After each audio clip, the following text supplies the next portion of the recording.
అసలైన మోడీ కోవట్టు ఫేవరెట్ కేసీఆర్ అన్నారు ప్రభుత్వ వైప్ ఆది శ్రీనివాస్. కేటీఆర్ హరీష్ బతుకంతా అబద్దాల ప్రచారమేనని మండిపడ్డారాయన. సీఎం రేవంత్ ని ఆడిపోసుకోవడమే వీరి పనిగా మారిందని ఆవేదన వ్యక్తం చేశారు.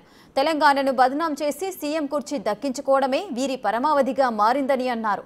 అధికార దాహం తీర్చుకోవడానికి కేసీఆర్ బృందం పడరాని పాటలు పడుతోందని, 10 ఏళ్లలో రాష్ట్రాన్ని అన్ని విధాలుగా దివాలా తీయించారని, ఆ మాటకొస్తే బీజేపీతో కుమ్మక్కవడానికే బీఆర్ఎస్ పెట్టారని కామెంట్ చేశారు ఆది శ్రీనివాస్.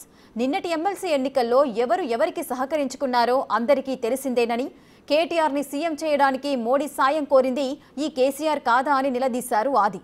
అంతేకాదు బీజేపీతో యుద్ధం చేస్తోంది తమ కాంగ్రెస్, తమ ముఖ్యమంత్రిగా చెప్పారాయన. అత్యంత త్వరలోనే బీఆర్ఎస్ బీజేపీ ముసుగు తొలగుతుందని కూడా అన్నారు ఆది శ్రీనివాస్. బీజేపీకి ఫేవరెట్స్ గా మారిన హరీష్ రావు గారు, కేటీఆర్ గారు గౌరవ ముఖ్యమంత్రి రేవంత్ రెడ్డి గారి పైన ద్వేషంతో, ఈర్ష్యాభావంతో మాట్లాడుతున్న మాట చూస్తుంటే, ఓవైపు మోడీ సర్కార్ను, బీజేపీ సర్కార్ను అనేక మార్లు కాపాడడానికి చేసిన ప్రయత్నం, రైతుల కోసం నల్ల చట్టాలు తీసుకొచ్చిన రోజు మద్దతు ఇచ్చిన వైనం, రాష్ట్రపతి ఉపరాష్ట్రపతి ఎన్నికల్లో కోవిద్ గారు గెలవడానికి బీజేపీకి మద్దతు ఇచ్చినటువంటి ఈ బీఆర్ఎస్ పార్టీ,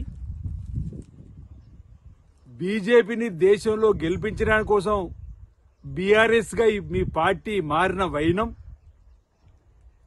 బీజేపీని గెలిపించాలని చెప్పని బీఆర్ఎస్ పార్టీ పతనం కావడానికి కారకులైనటువంటి మీరు, ఆత్మహత్యా ప్రయత్నం కూడా పార్టీకి పరంగా చేసుకున్నటువంటి మీరు, తెలంగాణకు ఏమి వద్దు, మీ ప్రేమ చాలంటూ ప్రేమ లేఖలు రాసిన మీరు, తెలంగాణను 10 సంవత్సరాలు సర్వనాశనం చేసి ఆర్థికంగా తీవ్రమైన దెబ్బను కొట్టి ధ్వంసం చేసి విధ్వంసం చేసి 7 లక్షల అప్పుల కోట్లోకి తీసుకుని వెళ్ళిన మీరు, ప్రతి క్షణం ఆరాటం అధికారంలోకి రావాలని చెప్పని ఈరోజు హరీష్ రావు గారు, కేటీఆర్ గారు బీజేపీ ఫేవరెట్ గా మారిపోయి, ఫేవరెట్స్ గా బీజేపీకి, కేసీఆర్ కూడా బీజేపీ గారు ఫేవరెట్ గానే ఉన్నటువంటి సందర్భంలో ఆడిపోసుకోవడం తప్ప మీరు చేసింది ఏముందని చెప్పంటున్నాం.